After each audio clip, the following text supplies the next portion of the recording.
कजरारी तोर नैना, पहली नजर में चुरा ले सरे चैना।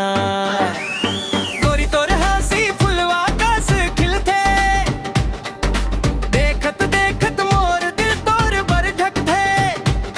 मोर सजनवा तोर मया के रंग, धीरे धीरे चढ़ गे मोर अंग अंग। तोर बिना सुना लागे रे दुनिया, पेंच बंगे मोर सपना के चुनरिया। पर धीरे धीरे माया बढ़ते जावे, दिल के बापन आखी का ही जावे। तोर संग जी हूँ, तोर संग मर हूँ, जन्म जन्म तक तो जो हूँ वह हूँ। जब तै लाली लुगरा पहन के आवस, गाँव के गली में बिजुरी चमकावस।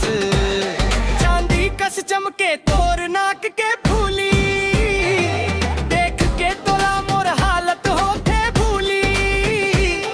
तोर नजरिया मोलाए ते सतावे, दिन भर तोर सुरता मन में आवाए। मोबाइल में फोटो तोर देख देख हंसतो, तोर नाम लेके धीरे धीरे गुनगुना थो। मोर दिल के मैना कजरारी तोर नैना, तोर माया में खोगे मोर जिंदगी ना।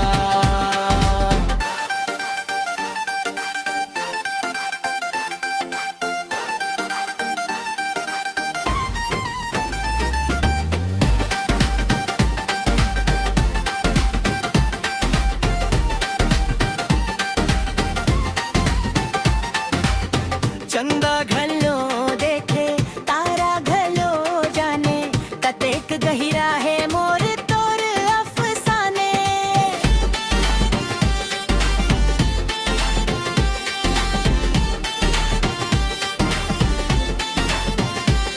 तोर हाथ में हाथ धर के घूम हूँ मेला, संगी बन के कटबो जिंदगी अकेला।